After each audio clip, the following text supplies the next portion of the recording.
4వ వచనం మనం చదువుకుందాం.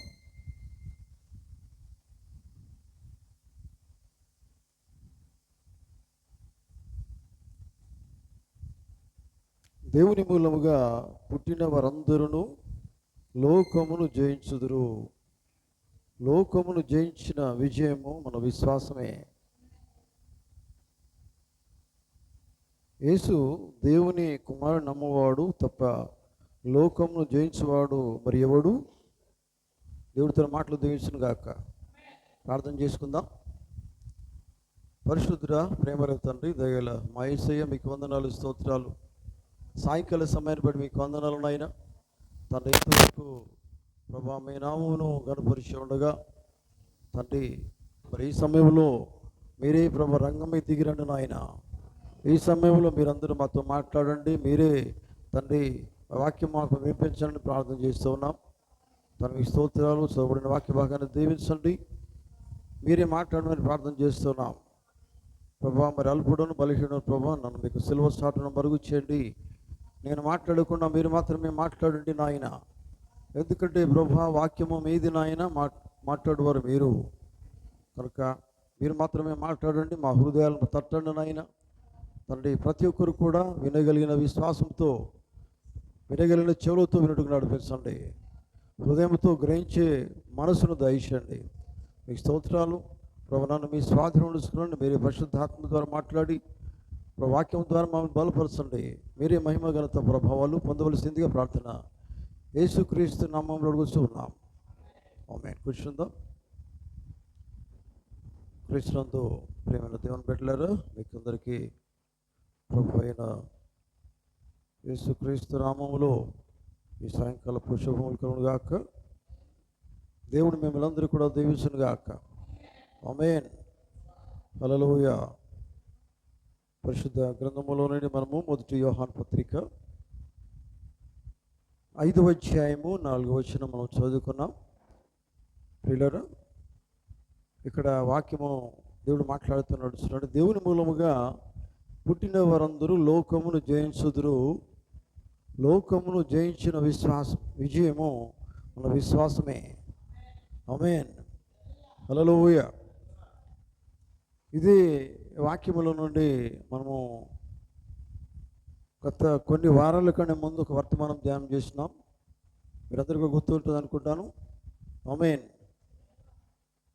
అవిశ్వాసమును జయించాలంటే విశ్వాసము ద్వారా మాత్రమే జయించగలుగుతాం. ఆమేన్. హల్లెలూయా. అవిశ్వాసమును విశ్వాసము ద్వారా జయించుట అనే వర్తమానం నుంచి కొన్ని విషయాలను మీతో మాట్లాడ ఇష్టపడుతూ ఉన్నాను. దేవుని స్తోత్రం కలుగును గాక. చూడండి, ఎందుకంటే అవిశ్వాసాన్ని జయించడానికి విశ్వాసం ద్వారా మాత్రమే జయించగలుగుతాం. ఆమేన్. ఇక్కడ వాక్యం ఏం చెప్తుంది చూడండి, గమనించండి ప్రియులారా. 4వ వచనం ఏం మాట్లాడుతున్నాడు దేవుడు చూడండి. దేవుని మూలముగా పుట్టిన వారందరూ లోకమును జయించుదురు. మొట్టమొదట కావలసింది ఏంటంటే దేవుని మూలంగా జన్మించడం కావాలా. మనసు ఇక్కడ పెడుతున్నారా? హల్లెలూయా. ముఖ్యంగా ఏంటంటే నువ్వు దేవుని మూలంగా జన్మించాలా. అంటే అర్థమైంది, ఖచ్చితంగా నువ్వు మారు మనసు పొందాలా. యేసుక్రీస్తు నామములో నూతన జన్మ పొందుకోవాలి, కొత్త జన్మ పొందుకోవాలి అని బైబిల్ చెప్తున్నది. ఆమేన్. ఎందుకంటే జయించే శక్తి రావాలంటే ఎవరు రావాలా? మనలోకి ఎవరు రావాలా? పరిశుద్ధాత్మ రావాలా. పరిశుద్ధాత్మ రావాలంటే కొత్త జన్మ లేనిది దేవుని ఆత్మ ఎలా మనలోకి వస్తుంది? అందుకని బైబిల్ చెప్తున్న మాట్లాడుతున్నాడు, మొట్టమొదటిగానే దేవుని మూలంగా మొట్టమొదటి జన్మించాలా. అంటున్నారా? హల్లెలూయా. మొట్టమొదటి దేవుని మూలంగా జన్మిస్తేనే కానీ నువ్వేం చేయగలుగుతావు అంటే అంతే కదండి. నీకు అసలు జన్మనే సరిగా లేదు. అంటున్నారా? హల్లెలూయా. నువ్వు దేవుని మూలంగా జన్మించినావా లేదనేదే ప్రశ్న. నువ్వు జన్మిస్తే దుష్ట శక్తుల ఏ శక్తులు కూడా నీ ముందర పనిచేయవు. ఎందుకంటే నువ్వు జయించే శక్తి దేవుడికి ఇస్తాడు. అది బైబిల్ చెప్తున్నావు చూడండి. నిజమేనా? బైబిల్ దేవుని వాక్యమే సెలవిస్తున్నది. మొట్టమొదటి నువ్వు చేయవలసింది దేవుని మూలంగా జన్మించాలి. ఆమేన్. ఎందుకంటే ఏ అవిశ్వాసం ఉన్నా అవిశ్వాసాన్ని జయించగలుగుతావు. అవిశ్వాసం అంటే పాపమే కదా. మనము దేవుని యందు నమ్మకం లేకుండానే, విశ్వాసం లేకుండానే దేవుని దూరంగా జీవించగలుగుతాం. చాలాసార్లు దేవుని దూరంగా జీవిస్తున్నాం. ఎందుకని? సరైన విశ్వాసం దేవుని యందు లేదు. ఆమేన్. దేవునికి స్తోత్రం. ఎట్టున్నారా? హల్లెలూయా. మన జీవితాల్లో దేవుడు కొన్ని కార్యాలు చేయట్లేదండి. ఎందుకు కార్యాలు జరగట్లేదు? ఎందుకు కార్యాలు జరుగుతున్నాయంటే అసలు నీ జన్మ సరిగా లేదు. నిజంగా జన్మించినట్లయితే ఎట్లా ఉంటుందండి? నీకు జయించే శక్తి దేవుడు ఇచ్చాడు కదా. దేవుని మూలంగా చదవండి. దేవుని మూలంగా పుట్టిన వారందరూ కూడా ఏం చేస్తారండి? ప్రపంచాన్ని జయిస్తారు, లోకాన్ని జయిస్తారు. ఇది మట్టి మాటనేనా? నిజమైన దేవుని వాక్యమేనా? మరి మీరందరూ దేవుని మూలంగా జన్మించిన వారు కారా? హల్లెలూయా. మరి మీరు దేవుని మూలంగా జన్మించిన వారైతే మరి మీ ముందర ఏమి నిలబడుతుందండి? ఏమి నిలబడదు కదా. అసలు మీకు అవిశ్వాసం అనేది ఉండనే ఉండదు. అవిశ్వాస పాపం ఉండనే ఉండదు. నిజమేనా? చూడండి, వారు ఏం చేస్తారంటే దేవుని మూలంగా పుట్టిన వారందరూ, ఈ లోక పుట్టుక వేరు, అది ప్రపంచంలో ప్రతి మానవుడు జన్మిస్తాడు. ఆ జన్మ వేరు. ఈ జన్మ ఏంటిది? దేవుని మూలంగా జన్మించడం అనేది. దేవుని మూలంగా జన్మించిన వారందరూ కూడా మరి ఏం చేస్తారంటే లోకంలో కలిసిపోరు, లోకంలోకి చేయరు, లోకంలాగా జీవించరు. నిజమేనా? వారి జీవితమే చాలా వేరుగా ఉంటుంది. లోకాన్ని జయిస్తారు వాళ్ళు. చూడండి, దేని ద్వారా జయిస్తారు? తర్వాత వచనం చెప్తుంది, చదవండి. లోకమును జయించిన విజయము మన విశ్వాసమే. ఆమేన్. లోకమును జయించేది ఏంటిదంటే విశ్వాసము ద్వారా మాత్రమే నువ్వు లోకాన్ని జయించగలుగుతావు. హల్లెలూయా. దేవుని బిడ్డలారా, బైబిల్లో విశ్వాసులు అందరూ ఉన్నారు కదా. వాళ్ళందరూ జయించిన వాళ్ళే. అర్థమవుతుందా? హెబ్రీ పత్రికలో ఉన్న వారందరూ జయించిన వాళ్ళే. అవునండి, జయించిన వాళ్ళే. ఏం కలిగి జయించారు? మీరు బైబిల్లో 11వ అధ్యాయం హెబ్రీ పత్రికలో చూడండి. విశ్వాసము ద్వారా వారు జయించారు. విశ్వాసం ద్వారా మోషే, విశ్వాసం ద్వారా అబ్రహాం, విశ్వాసం ద్వారా నోవహు. నిజమేనా? వీళ్ళందరూ దేన్ని బట్టి జయించారు? విశ్వాసమును బట్టే జయించారు. హల్లెలూయా. చూడండి, ఎందుకంటే వారు నూతన జన్మ పొందుకొని ఉన్నారు. వారు దేవుని యందు పుట్టినవారు. ఆమేన్. హల్లెలూయా. చూడండి, దేవుని యందు పుట్టిన వారందరూ కూడా లోకాన్ని జయిస్తారు. లోకాన్ని జయిస్తారంటే అసలు లోకంలో ఏముంది? చూడండి, లోకంలో ఏమున్నదండి? లోకాన్ని జయిస్తారని బైబిల్ చెప్తున్నది.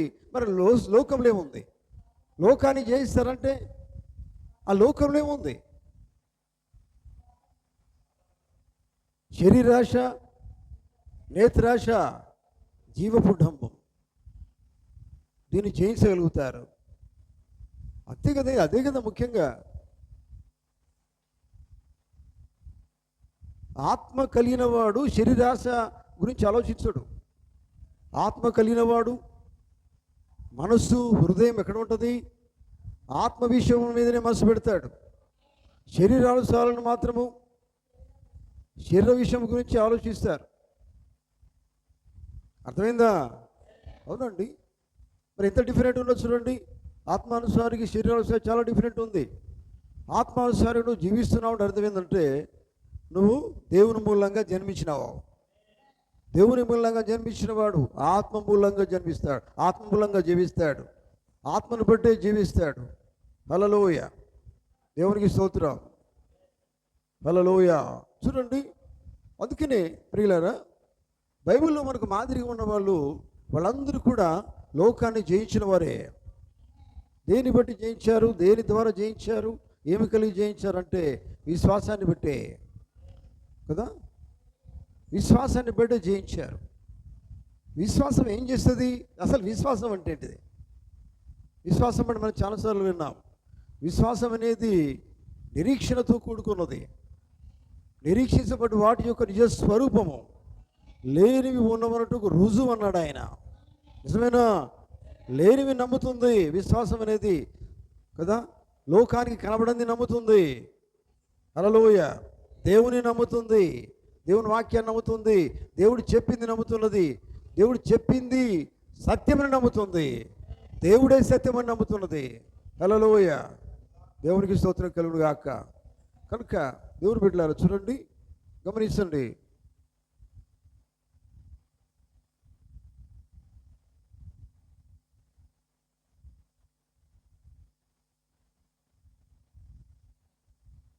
దేవుడు కొన్ని కార్యాలు మన జీవితాల్లో చేయట్లేదు, అవి జరగట్లేదు. కారణం ఏంటంటే అవిశ్వాసాన్ని బట్టే.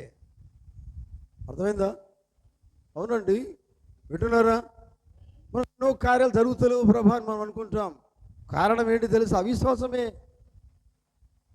అవిశ్వాసమే కారణం. చూడండి, గడియ వచ్చి ఉన్నది అని వర్తమానం పోగుతున్నాడు. చూడండి, వారి అవిశ్వాసమును బట్టి యేసుక్రీస్తు తనకు తాను చాలా కార్యములు చేయలేకపోయాను. దేన్ని బట్టి దేవుడు కార్యాలు చేయలేకపోయాడు? అవిశ్వాసాన్ని బట్టే. చాలా కార్యాలు ఆయన చేయలేదు. దాని గురించి ఆలోచించక మనము అసహించుకుంటాం. ఎందుకంటే వారికి విశ్వాసం లేదండి. విశ్వాసం అంటే ఏమనుకుంటున్నారు మీరు? నేను విశ్వాసిని అంటే కాదండి. విశ్వాసం అంటే జీవితం చాలా వేరుగా ఉంటుందండి. విశ్వాసులు అందరూ ఎట్లా ఉన్నారు చూడండి ఒకసారి. బైబిల్లో చూడండి, హెబ్రీ పత్రిక 11వ అధ్యాయంలో చూడండి, అట్లా జీవించారు. మన విశ్వాసం మనం చెప్పుకుంటాం, మరి విశ్వాసం మీద కార్యాలు ఎందుకు జరగట్లేదు? అర్థం చేసుకున్నారా? హల్లెలూయా. చాలా కార్యాలు జరగట్లేదు. ఎందుకంటే వారి యొక్క అవిశ్వాసాన్ని బట్టి అనేక కార్యాలు దేవుడు చేయలేకపోతున్నాడు. దేవుడు బిడ్డలారా, ఈ మాట ఆలోచించండి. మనం అనుకుంటాం, మేము చాలా రోజుల నుండి ప్రభా మేము స్తుతిస్తున్నాం, ధ్యానిస్తున్నాం, ఆరాధిస్తున్నాం, మీ సన్నిధికి వస్తున్నాం అని మనం అనుకుంటాం. కానీ దేవుడు అంటున్నాడు, ఇంకా నీ లోపల విశ్వాసం సరిగా లేదంటున్నాడు ఆయన. ఎందుకంటే కార్యం జరగట్లేదు. దేవుని మాట అబద్ధం కాదు కదా. దేవుడు చేస్తానని చేయకుండా ఉంటాడా? దేవుడు అబద్ధం ఆడేవాడు కాదు ఆయన. కానీ అబద్ధం అనేది ఎక్కడ? అవిశ్వాసమే నీ దగ్గర ఉంది, అందుకని కార్యం జరగట్లేదు. హల్లెలూయా. చూడండి, అనేక కార్యాలు దేవుడు చేయలేకపోతున్నాడు మన జీవితాల్లో. ఎందుకంటే అన్నిట్లో మనం సరిగా ఉండట్లేదు. ఏదో చిన్నదైనా కానీ అవిశ్వాసం అయితే చిన్నది కూడా అవిశ్వాసం ఉండదు. సులువుగా చిక్కుల్లో పెట్టు పాపం వలన బైబిల్ చెప్తున్నది. అదే హెబ్రీ పత్రికలో సులువుగా 12వ అధ్యాయంలో ఉంటుంది చూడండి మాట. హెబ్రీ 12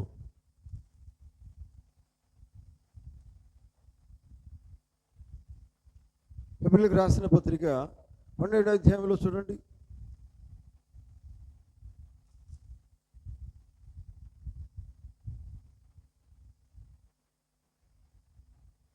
మొదటి నుండి చదవండి.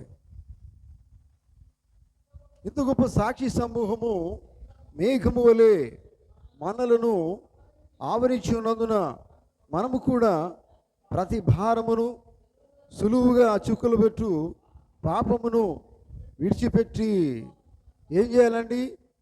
పట్టుకోమన్నాడా కలిగి ఉండమన్నాడా? సులువుగా చిన్నగా ఉన్నాయి. సులువుగా అదేంటో మనకు తెలియకుండానే మనం తప్పు చేస్తాం.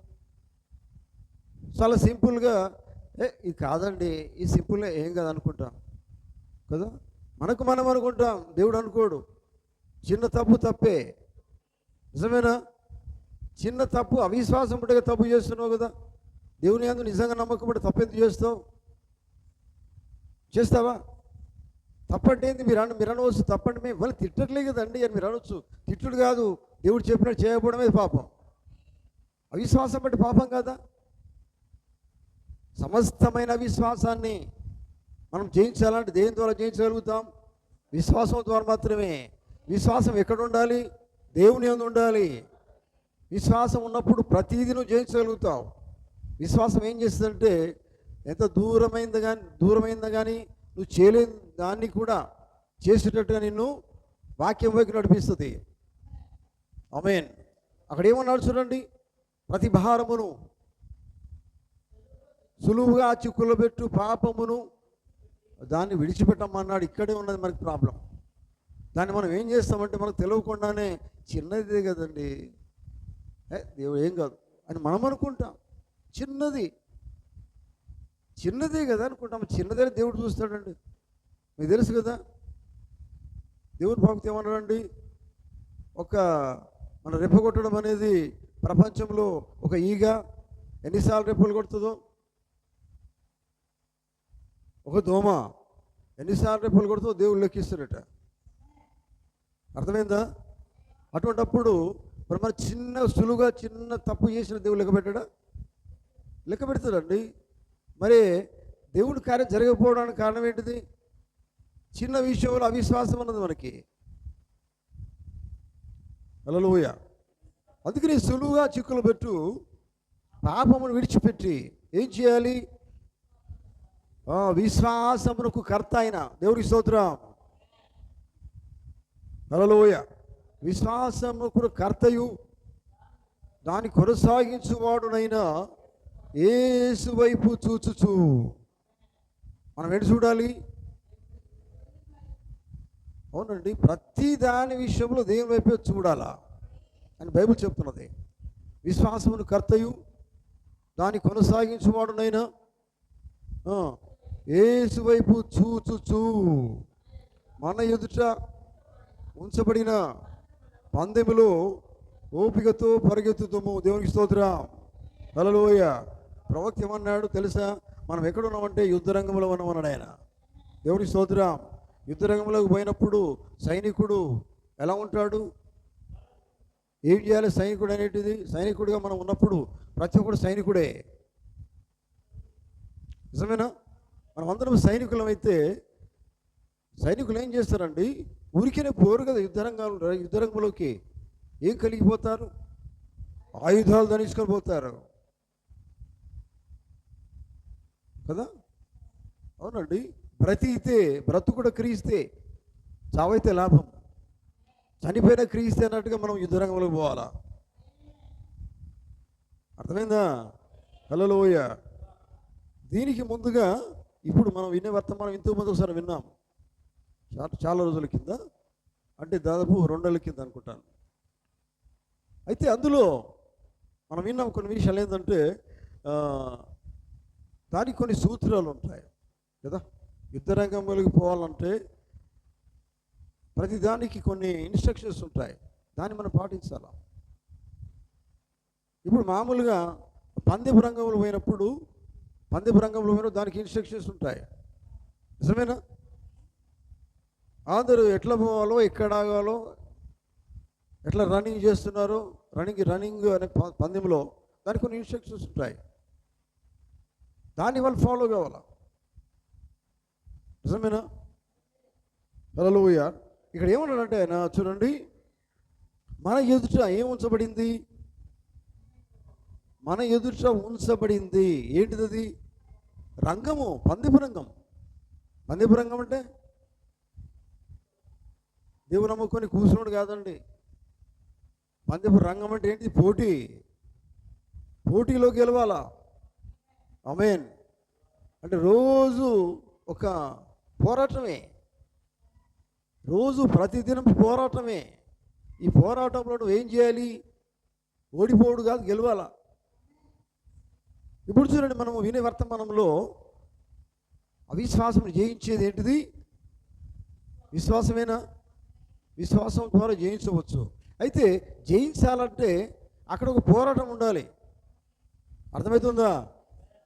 నిజమేనా? గెలుపు ఓటమి ఎక్కడ ఉంటుంది? యుద్ధంలో అయితే ఉండాలా లేదా? యుద్ధం లేకపోతే గెలుపు ఓటమి ఎక్కడ కనబడుతుంది మనకు? పోరాటం అనేది ఉండాలి. అక్కడ పోరాటం ఉంటే నేను ఓడిపోతావా గెలుస్తావా అనేది ఉంటుంది. అర్థమైందా? హల్లెలూయా. అందుకని ఖచ్చితంగా నువ్వు ఎక్కడ ఉండాలి? పోరాటంలో ఉండాలి. అందుకనే మన ఎదుట ఉంచబడింది ఏంటిది? బైబిల్ మాట కదా ఇది. మన ఎదుట చూడండి, ఆయన తన ఎదుట ఉంచబడిన ఓపికతో పరిగెత్తుతాము. ఆమేన్. హల్లెలూయా. చూడండి, అంటే దేవుని బిడ్డలారా, మన ఎదుట మన జీవితము రోజు జీవిస్తున్నామంటే ఇదొక పోటీయే కదా, అవునా కదా? ఏది దేన్ని గెలుస్తున్నాం? రోజు రోజు గెలుసుడే, ఓడిపోవుడు కాదు. గెలుస్తూ గెలుస్తూ గెలుస్తూ మనం నడుస్తూనే ఉండాలా. ఆమేన్. హల్లెలూయా. దేవునికి స్తోత్రం కలుగును గాక. చూడండి ప్రియులారా,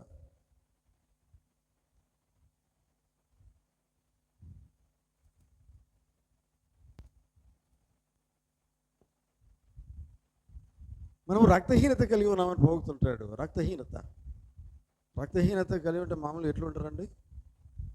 ఎట్లా ఉంటారు? ఈ రక్తహీనత రోగం ఏం చేస్తుంది?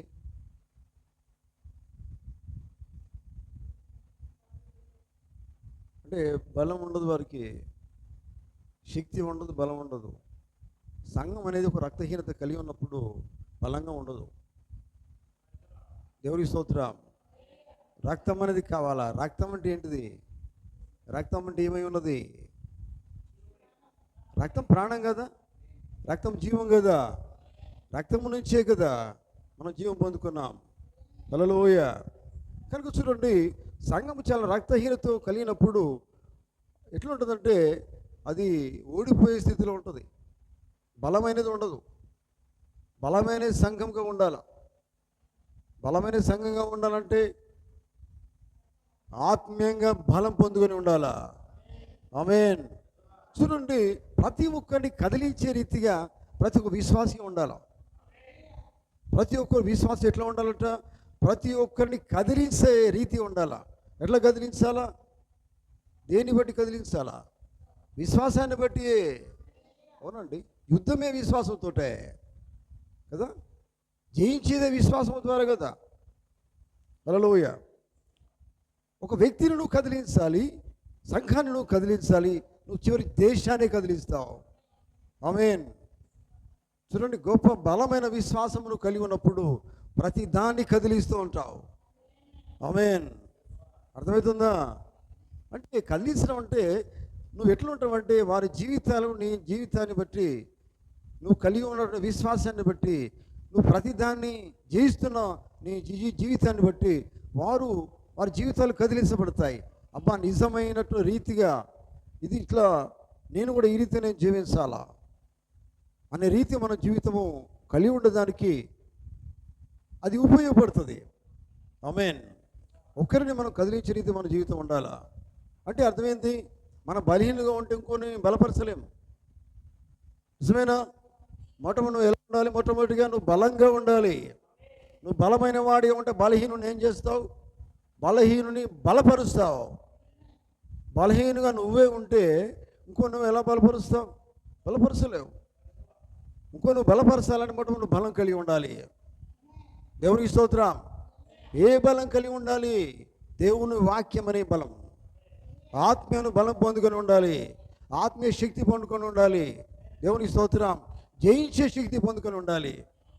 మీకు తెలుసు కదండి, ఎప్పుడైతే మనం నూతన జన్మ పొందుకుంటున్నామో ఆ జీవితం చాలా వేరుగా ఉంటుంది.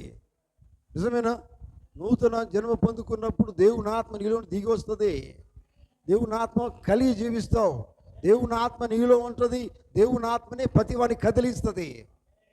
ప్రతి ఒక్కరి జీవితాన్ని కదిలిస్తుంది. దేవుని ఆత్మ ద్వారానే ప్రతి జయించగలుగుతావు. ఆమేన్. హల్లెలూయా. దేవుని ఆత్మ లేకపోతే నీకు దయ్యం వచ్చినా కానీ నువ్వు భయపడి పారిపోతావు. అదే దేవుని ఆత్మ నీలో ఉంటే నీ నుండి దయ్యమే పారిపోతుంది. ఎందుకంటే దేవునికి శక్తి ఇచ్చాడు. ఆమేన్. హల్లెలూయా. చూడండి,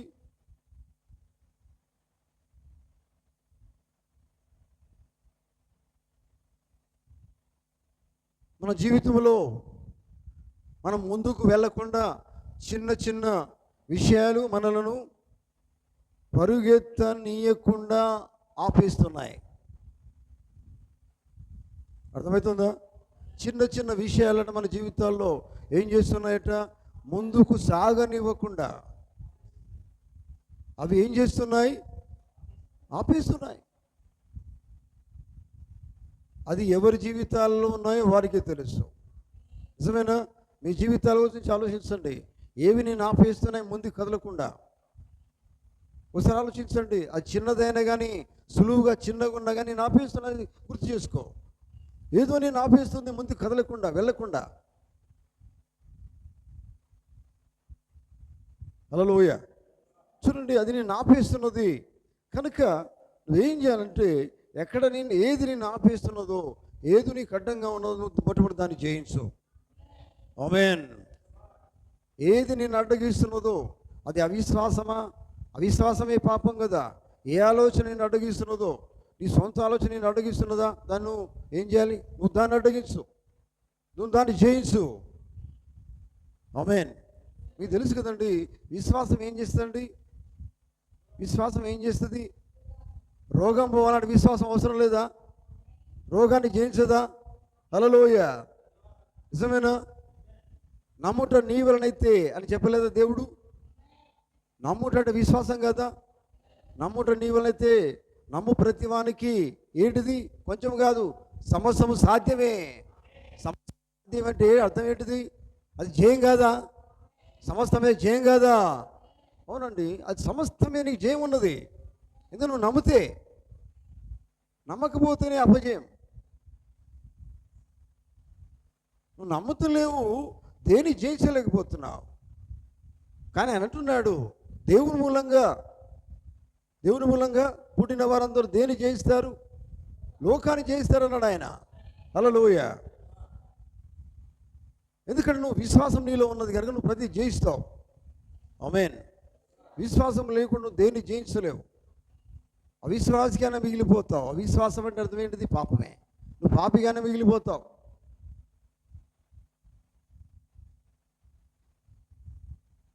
తెగింపు ఉంటుందంటే దేవుని కోసం జీవించాలి, తెగింపు కావాలా? ఆమేన్. తెగింపు అంటే ఏంటిది? ఎవరిని గడొచ్చినా నెట్టేసేయి, నీకు ఎవరు అవసరం లేదు, ఎవరు అడ్డం లేదు. మనకి దేవుని రాజ్యానికి అడ్డం ఎవరు లేరు. ఆమేన్. అర్థమవుతుందా? లోకము సంబంధించింది కాదు ఇది. ఎవరు నేను అడ్డుకోలేరు. అన్నిటి నువ్వు జయిస్తూ ముందుకు పోవాలా. అది నిన్ను ఇదే ఆపేస్తుంది. నేను చెప్పిన ఇంతకుముందు చిన్న చిన్న విషయాలు నేను ఏం చేస్తున్నాయట? ముందుకు వెళ్ళకుండా ఆపేస్తున్నాయి. మీ భర్త కావచ్చు నేను ఆపేస్తాడు కావచ్చు, భార్య నేను ఆపేస్తుంది కావచ్చు, మీ పిల్లలు మేము ఆపేస్తారు కావచ్చు ముందుకు వెళ్ళకుండా. ఎందుకంటే వారు కూడా అడ్డు తగులుతారు. చూడండి, ఎవరు అడ్డు తగిలినా నువ్వేం చేస్తున్నాడు? ముందుకు సాగకుండా వారు నేనేం చేస్తున్నారు? ఆపుతున్నారు. ఏదో విషయం నీకు చెప్పవచ్చు, కానీ వారి వైపు కాడు చూసేది వాక్యం వైపు చూడు. ఆమేన్. ఎందుకంటే ఎవరి వైపు చూస్తే నువ్వు దేవుని రాజ్యం చేరుకోలేవు. ఎవరి వైపు నువ్వు చూడకూడదు. దేని నువ్వు జయించలేవు. హల్లెలూయా. దేవునికి స్తోత్రం. చూడండి, దేవుని బిడ్డలారా గమనించండి. ఎందుకంటే నువ్వు చేస్తున్నప్పుడు దేవుని మాట అబద్ధం అవుతుంది. ఖచ్చితంగా నువ్వు జయించవలసిందే. జయించాలంటే విశ్వాసం అని ఖచ్చితంగా నువ్వు కలిగి ఉండాలి. బైబిల్ అదే చెప్తున్నది కదండి పిల్లరా. చూడండి, దేవుని మాట అదే మాట్లాడుతున్నాడు ఆయన. లాస్ట్లో అదే వచనంలో 5:4 ఏమన్నాడు ఆయన? మొదటి యోహానులో తర్వాత జయించేది ఏంటిదట? ఏమన్నదండి? లోకమును జయించిన విజయము మన విశ్వాసమే. మన బుద్ధి, మన జ్ఞానం, మన తెలివి, మన డబ్బు, మన చదువు, మన ఉద్యోగాలు కాదండి. ఏంటిదండి? ఫెయిత్, విశ్వాసమే. ఆమేన్. అంతే, విశ్వాసమే. విశ్వాసి ఎట్లా జీవిస్తాడండి? విశ్వాసి వాక్యము కలిగి జీవిస్తాడు. అవునండి, విశ్వాసి వాక్యం కలిగి జీవిస్తాడు. విశ్వాసం వాక్యం ఏందే ఉంటుంది. ఆమేన్. హల్లెలూయా. దేవునికి స్తోత్రం కలుగును గాక. కనుక దేవుని బిడ్డలారా అర్థం చేసుకోండి. ఎందుకంటే మనము ఇంతకాలము విశ్వాసులుగా జీవిస్తున్నాం. విశ్వాసం అనుకుంటున్నాం, కానీ జయించి నూతన జన్మ పొందుకున్నాం మనం అనుకుంటున్నాం, కానీ జయించే శక్తి నీకు ఇచ్చాడు దేవుడు. దేన్ని? ప్రతిదాన్ని జయించాలా. రోగం వచ్చినప్పుడు కూడా నువ్వు ఏం చేయాలి? దేవునంత విశ్వాసం కలిగి ఉన్నప్పుడు నీ నీ రోగము పారిపోతుంది, అది నువ్వు నమ్మినట్లయితే. నిజమేనా? ఒక వ్యాధి, ఒక రోగము, ఒక సమస్య నేను బాధపెట్టినప్పుడు ఏం చేయాలి? దాన్ని ఎట్లా జయిస్తావు? విశ్వాసం ద్వారానే జయిస్తావు. నీ కుటుంబంలో పెద్ద సమస్య వచ్చింది, ఆ సమస్య జయించాలంటే ఏం కావాలి? విశ్వాసం కావాలి. ఇవి నిజంగా విశ్వాసంతో ఎప్పుడు నువ్వు జయిస్తావంటే మొట్టమొదట దేవుని మూలంగా జన్మించాలా. నిజంగా జన్మిస్తే నువ్వు తప్పకుండా జయిస్తావు. ఆమేన్, హల్లెలూయా. ఇదే మొదటి యోహాను పత్రిక 3వ అధ్యాయము 9వ వచనం చదువుదాం. మొదటి యోహాను పత్రిక 3:9 వచనం చదవండి. చదవండి దయచేసి. దేవుని మూలంగా పుట్టిన ప్రతి వాణిలో, దేవునికి స్తోత్రం, మేము పుట్టినామండి జన్మించినామండి అని చెప్పుడు కాదు. వారి లోపల ఏముంటుంది? బీజం ఉంటుంది, దేవుని వాక్యం ఏముంటుంది వారి లోపల ఉంటుంది. హల్లెలూయా. చూడండి ప్రియులారా, మేము జన్మించామండి అని చెప్పుకోవడం కాదండి. ఆయన అన్నాడు చూడండి, దేవుని మూలముగా పుట్టిన ప్రతి వాని లోపల ఏముంటుందండి? ఆయన బీజము నిలువదు కాదు, నిలుచును. ఆయన వాక్యం ఉంటుంది, ఆయన ఉంటాడు, ఆయన విత్తనం ఉంటుంది. దేవునికి స్తోత్రం. చూడండి, నిలుచును. తర్వాత కనుక వాడు పాపమే చేయడు. వింటున్నారా? హల్లెలూయా. అలా అతను దేవుని మూలంగా పుట్టినాడు, దేవుని మూలంగా జన్మించాడు. అతని లోపల దేవుని బీజం ఉంది, దేవుని వాక్యం ఉంది. కానీ అతడు ఏం చేస్తాడు? ఇక ఏం చేస్తాడు? పాపమే చేయడం. పాపం అంటే అర్థమైంది అవిశ్వాసం. అవిశ్వాసమే లేదు. ఇక అవిశ్వాసం అంటే పాపం చేస్తావు. అవిశ్వాస లక్షణాలు ఏంటిదండి? మొట్టమొదటి అవిశ్వాసం అంటే దాని లక్షణాలను బయట కనబడతాయి. నిజమేనా? అవిశ్వాసం అంటే పాపము. ఆ పాపం లక్షణాలు ఏంటివి? అసలు పాపం ఉంటేనే దాని మూల లక్షణాలు కనబడతాయి బయట. అవిశ్వాసం లేకపోతే అవి లేనే లేవు. అందుకే ఆయన ఏమన్నాడు? వాళ్ళు ఎట్లుంటారటండి? ప్రతి వారి లోపల ఆయన బీజం ఉంటుంది. చూడండి పిల్ల, కనుక నిలుస్తుంది. కనుక వాడు ఎట్లా ఉంటాడు? పాపము చేయడు. ఎందుకు పాపం చేయడంటే వాడు దేవుని మూలముగా పుట్టినవాడు కనుక పాపము చేయుడు, పాపము చేయజాలడు. చూడండి, చేయజాలడు. నువ్వు పాపం చేయన్న కానీ చేయడండి. బైబిల్లో గుర్తుకొస్తుందా మీకు? యోసేపు పాపము చేయమని అన్నప్పుడు ఆయన పాపం చేయకుండా పారిపోయాడు. నిజమేనా? బైబిల్ ఏం చెప్తున్నదండి? ఏమన్నాడు ఆయన? చూడండి, ఈ మాట చూడండి. పాపము చేయడు, పాపము చేయజాలడు. చూడండి, పారిపోయాడు పాపం చేయమంటే. నిజమేనా? అది మీకు గుర్తున్నదా? బైబిల్లో గుర్తున్నదా సందర్భం? హల్లెలూయా. చూడండి ప్రియులారా, యోసేపు బైబిల్లో ఉన్నాడు. యోసేపు ఎవరికి సాదృశ్యంగా ఉన్నాడు? యేసుక్రీస్తుకు సాదృశ్యంగా ఉన్నాడు. ఆమేన్. కనుక పాపము చేయమనే సందర్భం వచ్చినప్పుడు ఆయన పాపం నుంచి పారిపోయాడు ఆయన. ఎందుకంటే దేవుని మూలంగా పుట్టినవాడు పాపము చేయడు, పాపము చేయజాలడు అని బైబిల్ చెప్తున్నది. చూడండి, పాపము చాలా అందంగా ఉంటుందంట. మీకు తెలుసా? చాలా అందంగా మంచిగా అనిపిస్తుందట పాపం మాట. ఇటు చూడండి, వినబడుతుందా? నా మాట కాదు, ప్రవక్త చెప్పిన మాట ఇది. ఆమేన్.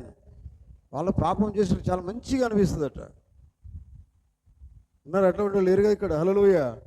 చాలా మంచిగా కనబడితే, అందంగా కనబడితే తప్పు చేసేదానికి ప్రోత్సహిస్తాడు. ఎవడు?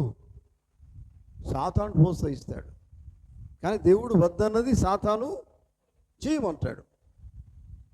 అక్కడనే ఫైటింగ్. ఇదే కదా పోరాటం. ఏదైనా దేవుడు వద్దంటాడో సాతాను చేయమంటాడు. ఈ రెండింటి మధ్యనే వైరం. ఇదే ఫైటింగ్, ఇదే పోరాటం. ఆమేన్, హల్లెలూయా, దేవునికి స్తోత్రం. కనుక ప్రియులారా, అందుకనే మొదటి యోహాను 3 ఆయన అంటున్నాడు, అతను దేవుని మూలంగా పుట్టినాడు కనుక పాపము చేయడు, పాపం చేయజాలడు. తర్వాత ఇంకేమంటాడు ఆయన? అసలు సంగతి బయటపడుతుంది. ఈ పాపం చేసేటోళ్ళు ఎవరో, పాపం చేసేటోళ్ళు చేయకుండా ఉండేటోళ్ళు ఎవరో. ఆ కింద వాక్యం చెప్తుంది, చూడండి, చదవండి. దీన్ని బట్టి దేవుని పిల్లలు ఎవరో, అపవాది పిల్లలు ఎవరో తేట పడును. అర్థమైందా? ఎవడు పాపం చేస్తాడో, ఎవడు అవిశ్వాసం కలిగి ఉంటాడో, ఎవడు మోసం చేస్తున్నాడో, ఎవడు పాపం చేయకుండా ఉంటాడో అనేది తేటపడుతుంది. అంటే ఎవరు దేవుని పిల్లలు, ఎవరు దేవుని పిల్లలు కారో వారికి వారే బయటపడేసుకుంటారు. బయటపడుతుంది ఈజీగా. ఎందుకంటే వారి జీవితాన్ని బట్టి బయటపడతారు. ఇతను నిజంగా దేవుని పిల్లలేనా, వీరు దేవుని పిల్లలు కారా అని. నిజమేనా?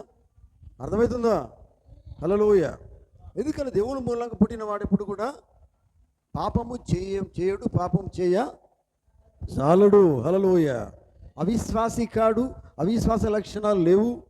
అతను పాపము చేయడు, పాపం అంటే అతనికి ఇష్టం లేదు, చేయజాలడు. హల్లెలూయా, దేవునికి స్తోత్రం. ఇదే అధ్యాయము 4:4 చదవండి ఒకసారి. మొదటి యోహాను 4:4, 4వ అధ్యాయం 4వ వచనం. చిన్నపిల్లలారా, మీరేమై ఉన్నారు? మీరు కేవలం దేవుని సంబంధులై ఉన్నారు. మీరు దేవుని సంబంధులు. మీలో ఉన్నవాడు లోకములో ఉన్నవాని కంటే గొప్పవాడు కనుక మీరు వారిని జయించి ఉన్నారు. వారిని మీరు లోకంలో ఉన్నవారిని జయించి ఉన్నారు. ఎందుకంటే మీరు విశ్వాసం కలిగి ఉన్నారు. మీరు దేవుని మూలంగా జన్మించి ఉన్నారు. మీరు పాపం చేయరు, పాపం చేయజాలరు, మీరు జయిస్తారు. దేవుని బిడ్డలు అందరూ జయించే శక్తి కలిగి ఉంటారు. అంటున్నారా? హల్లెలూయా. యేసుప్రభువు వారు ఒక మాట అన్నారు. ఏమన్నారు తెలుసా? యోహాను సువార్తలో మాట్లాడు చూడండి. యోహాను 16వ అధ్యాయము 33వ వచనం. యోహాను సువార్త 16వ అధ్యాయము 33వ వచనం చదవండి. ఆయన ఏమన్నాడో చూస్తాం మనం.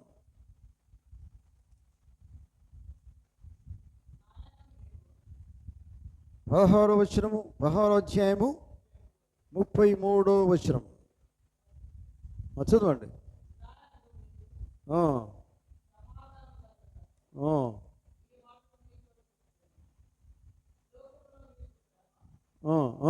లోకములో మీకు శ్రమ కలుగును, అయినను ధైర్యం తెచ్చుకొనుడి, నేను లోకమును జయించి ఉన్నాను అనెను. నేను లోకమును జయించి ఉన్నాను కనుక మీరు కూడా లోకమును జయించాలి.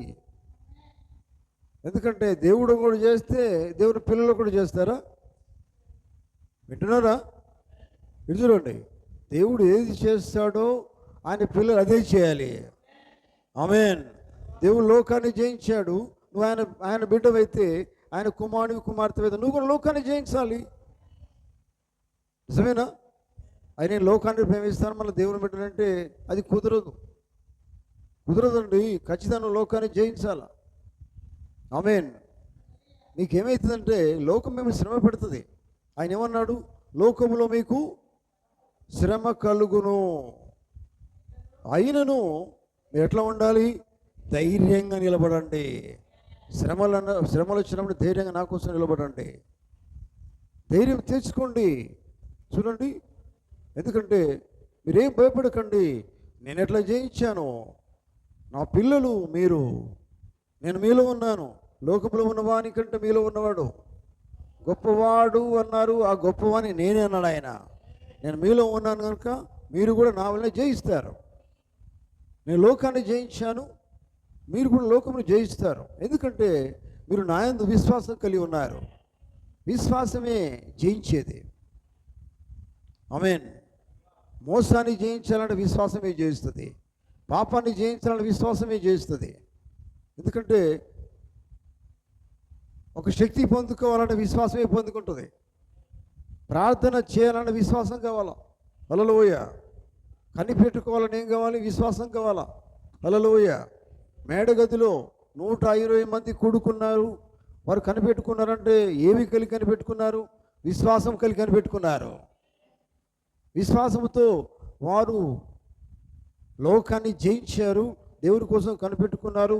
దేవుని ఆత్మను పొందుకున్నారు. హల్లెలూయా. చూడండి ప్రియులారా, అది మనకు అవసరమై ఉన్నది. ఎందుకంటే మనం లోకమును జయించినామని దేవుని వాక్యం సెలవిస్తూ ఉన్నది. హల్లెలూయా. దేవునికి స్తోత్రం కలుగును గాక. చూడండి ప్రియులారా,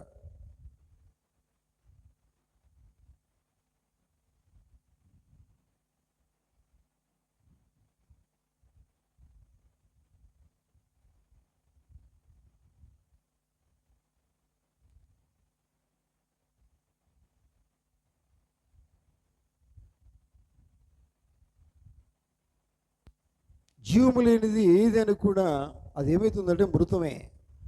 నిజమేనా? జీవము లేనిది ఏదైనా ఉంటే దాన్ని ఏమంటాం? మనము మృతం అంటాం. మన లోపల జీవం లేకపోతే మనం ఏమవుతాం? మృతుల కిందికి జమ చేయబడతాం. హల్లెలూయా. ఎందుకంటే మనము జీవము లేని వారం కాదు, మనం జీవం కలిగిన వారం. జీవం ఉన్నప్పుడే, దేవుని జీవం కలిగి ఉన్నప్పుడే మనం జయిస్తాం. ఆమేన్. హల్లెలూయా. దేవునికి స్తోత్రం కలుగును గాక. దేవుని బిడ్డలారా చూడండి, ఎందుకు ప్రియులారా, నీ జీవితంలో ప్రతి ఒక్కరు ఉజ్జీవం అనేది కలిగి ఉండాలి. ఉజ్జీవం అనేది ఎలా వస్తుంది? ఉజ్జీవం అనేది ఎక్కడి నుంచో లేదు, నీలోనే జీవం ఉన్నది. నీ లోపలే దేవుని వాక్యం ఉంది. కానీ నువ్వు ఏం చేస్తున్నావు అంటే నువ్వు దాన్ని మర్చిపోతున్నావు కదా. నీ లోపలనే జీవం ఉన్నది, నీ లోపలనే దేవుడు అన్ని పెట్టాడు, కానీ నువ్వు మర్చిపోతున్నావు. హల్లెలూయా. చూడండి, కనుక నీ లోపల జీవాన్ని తీసుకునే వాక్యము దేవుడు నీ లోపలనే పెట్టాడు. అర్థమవుతుందా? నీ లోపల ఉంది వాక్యము. మీకు గుర్తున్నదా? మెస్సియా ఒక దినాన సమరయ స్త్రీ దగ్గరికి వచ్చినప్పుడు మాట్లాడుతున్నప్పుడు, సంభాషిస్తున్నప్పుడు ఆమె లోపల ఎక్కడో మూలకున్నది. ఏమని? మెస్సియా వస్తాడని. నిజమేనా? చివరికి ఆమె ఎరిగింది, తెలుసుకున్నది. ఏంటిదంటే, ఓహో, నాతో మాట్లాడేవాడు ఆయనే అనుకున్నది. ఆయన అన్నాడు ఏమని? నీతో మాట్లాడేవాడు మెస్సియా అని. నిజమేనా? అప్పుడు ఆమె లోపల ఉజ్జీవం వచ్చిందా లేదా? ఉజ్జీవం వచ్చింది. ఉజ్జీవం ఏం చేసిందంటే పాత జీవితానంతా కూడా చంపేసింది. అది నాశనమే. ఆ కుండ ఎక్కడో పోయింది, నీళ్ళ కోసం వచ్చింది కదా. హల్లెలూయా. అదంతా కూడా ఎక్కడో పడిపోయింది. ఎందుకంటే అక్కడ శక్తి, ఒక విశ్వాసం అనేది ఆమె లోపల ఉన్నది. హల్లెలూయా. ఆ విశ్వాసంతో ఏం చేసిందంటే పాత జీవితాన్ని జయించింది. ఆమేన్. హల్లెలూయా. వింటున్నారా? దేవునికి స్తోత్రం కలుగును గాక. చూడండి, పరిశుద్ధాత్మ ఎప్పుడు కూడా నీ లోపల ఏం తీసుకొస్తుందంటే ఏం తీసుకొస్తుందంటే ఒక ఉత్తేజాన్ని తీసుకుని. ఆమేన్. ఉత్తేజం అంటే ఒక కొత్తదనాన్ని తీసుకుని వస్తుంది. నిన్నట్లాగా నేను ఉండకుండా ఇవాళ ఇంకో రీతిగా నేను నిలబెడుతుంది. ఆమేన్. అర్థం కాలేదా? హల్లెలూయా. నిన్నట్లాగా దేవుని ఆత్మ నేను ఉంచదు, ఇంకా నేను పైకి తీసుకొస్తుంది. ఆమేన్. హల్లెలూయా. చూడండి ప్రియులారా, గమనించండి. ఎందుకంటే దేవుని ఆత్మ అనేది లేకపోతే నువ్వు లోకాన్ని జయించలేవు. జయించే శక్తి ఇచ్చేది దేవుని ఆత్మనే. ఆమేన్. హల్లెలూయా. చూడండి, కనుక ప్రియులారా గమనించండి. కొన్ని విషయాలు చెప్పి నేను ముగిస్తాను.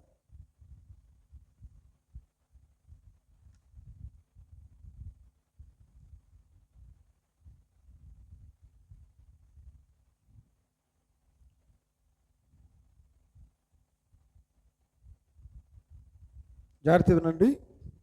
నీవు దేవుని రాజ్యంలో జన్మించినప్పుడు క్రీస్తులో ఒక చిన్న బిడ్డ వలె ఈ జీవిత యాత్రలో నీవు అవసరమైనదంతా నీవు పరిశుద్ధాత్మను పొందుకున్నప్పుడు అది నీలోనే ఉన్నది. అర్థం కాలే? అర్థమైందా? నేను మళ్ళీ చదువుతానేనండి. నీవు దేవుని రాజ్యంలో జన్మించినప్పుడు, లోకంలో జన్మించినప్పుడు అని లేదు ఇక్కడ. మనం చదువుకున్న వాక్యం ఏంటిది? దేవుని మూలంగా పుట్టిన వారందరూ చెప్పబడుతూ ఉన్నది. హల్లెలూయ. ఇక్కడ ఆయన ఏమంటున్నాడు? నువ్వు దేవుని రాజ్యంలో జన్మించినప్పుడు, జాగ్రత్త వినండి, క్రీస్తులో ఒక చిన్న బిడ్డ వలె ఈ జీవిత యాత్రలో నీవు అవసరమైందంతా నీవు పరిశుద్ధాత్మను పొందుకున్నప్పుడు అదంతా కూడా నీలోనే ఉన్నదన్నాడు ఆయన. హల్లెలూయ. అయితే నువ్వు ఏం చేయాలి? నీలో ఉన్నది అయితే నువ్వు ఏమి చేయాలి అంటే, నువ్వు నీలో ఉన్నది తాగుతూ ఉండాలా. హల్లెలూయ. త్రాగుచూ ఉండుము. ఏంటి తాగాల? పరిశుద్ధాత్మ శక్తి పొందుకుంటూ ఉండాలి. హల్లెలూయ. చూడండి, దేవుని స్తోత్రం. నువ్వు సంఘంలో చేరి బాప్తిసం పొందినప్పుడు ఆగిపోవద్దు. నీ విశ్వాసము కలిగి ఉండి త్రాగుతూ జీవించు. పరిశుద్ధాత్మ తాగుతూ జీవించు. హల్లెలూయ.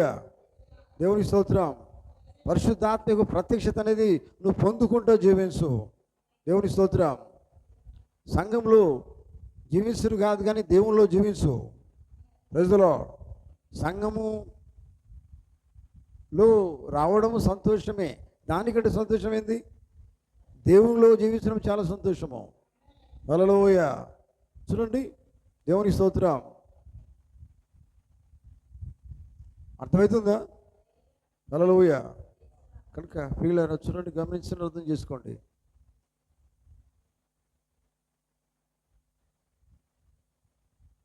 పరిశుద్ధాత్మ మీరు కలిగి ఉన్నప్పుడు, నూతన జన్మ మీరు పొందుకున్నప్పుడు, మీరు పని చేసేదానికి ఎప్పటికీ సిద్ధంగా ఉండాలి. ఆమేన్. అర్థం కాలే? అర్థమైందా? మీరు పని చేయటకు ఏదో ఒక దాన్ని కలిగి ఉన్నారు అంటే ఖచ్చితంగా ఏదో పని మీరు చేయాలా. ఇప్పుడు మనం చేయవలసింది ఏంటంటే, ప్రభు అయిన యేసును మన హృదయంలో మన రాజుగా, మన గవర్నర్గా, మన విశ్వాసముల కర్తగా, మన దేవునిగా, మన స్వస్థపరచవానిగా, మన రక్షకుడిగా ఎన్నుకున్నటకు మనం సిద్ధంగా ఉండాలా. ఆయనను మన హృదయాల్లో ఎన్నుకొని, చూడండి, ఆయన కొరకు జీవిస్తూ పోరాటము సాగించాలి. హల్లెలూయ. ఎందుకంటే ఆయన మనకు రాజులకు రాజు అయి ఉన్నాడు, ప్రభువులకు ప్రభు అయి ఉన్నాడు. ఆయన ద్వారా నువ్వు శక్తి పొందుకున్నావు కనుక ఆయన అన్నాడు, లోకములో మీకు శ్రమ కలుగుతుంది, నేను లోకాన్ని జయించాను, మీరు లోకాన్ని జయిస్తారు. ఆమేన్. హల్లెలూయ. దేవునికి స్తోత్రం. చూడండి, దేవుని బిడ్డలారా, ఒక మాట, నువ్వు మిలిటరీలో జాయిన్ అయినావు. ముగిస్తాను నేను. మిలిటరీలో జాయిన్ అయినప్పుడట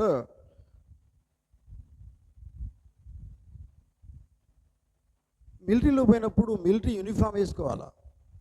నిజమేనా? మిలిటరీ యూనిఫామ్ వేసుకున్నప్పుడు అప్పుడు ఏం చేస్తామంటే, ఆ యూనిఫామ్ వేసుకున్నప్పుడు ఓ శిక్షణ వాళ్ళు ఇస్తారు, ఎట్లా పోరాడాలో. వింటున్నారా? ఆ శిక్షణ నువ్వు మిలిటరీలో జాయిన్ అయినప్పుడు అక్కడ నీ ఇష్టం ఉన్నట్టుగా జీవించడానికి లేదు. అక్కడ అర్థమైందా? లోకంతో పరిహాసాలు ఆడడమో, లేకపోతే లోకరీతిగా జీవించడమో, లోకములక చేయడమో అనేది అక్కడ ఉండదు. అర్థమవుతుందా? దేవునికి స్తోత్రం. ఎందుకంటే నువ్వు మిలిటరీలో జాయిన్ అయిన దేనికోసం అంటే పోరాటం చేసేదానికే. అర్థమైందా? పోరాటం చేసేదానికే నువ్వు మిలిటరీలో జాయిన్ అయినావు, మిలిటరీ యూనిఫామ్ వేసుకున్నావు. దేవుని స్తోత్రం. అందుకని మనము విహారయాత్రలో లేము. దేవుని స్తోత్రం. మనము విహారయాత్రలో లేవు, కానీ మనం యుద్ధ రంగంలో ఉన్నాం. ఆమేన్. ఎందుకంటే దురాత్మల సమూహంతో మనం ఎల్లప్పుడూ పోరాడుతూ ఉండాలి. ఎఫెసీ పత్రికలు అన్నమాట చెప్తాడు ఆయన. నిజమేనా? అవునండి. మీరు ఎఫెసీ పత్రిక వెళ్ళిన తర్వాత, ఇంటికి వెళ్ళిన తర్వాత చదవండి 6వ అధ్యాయం. మన పోరాడున్నది చదువుతారు. ఒక మాట చదవండి, 6వ అధ్యాయం ఎఫెసీలకు రాసిన పత్రిక. ఒక మాట చదవండి, 6వ అధ్యాయము.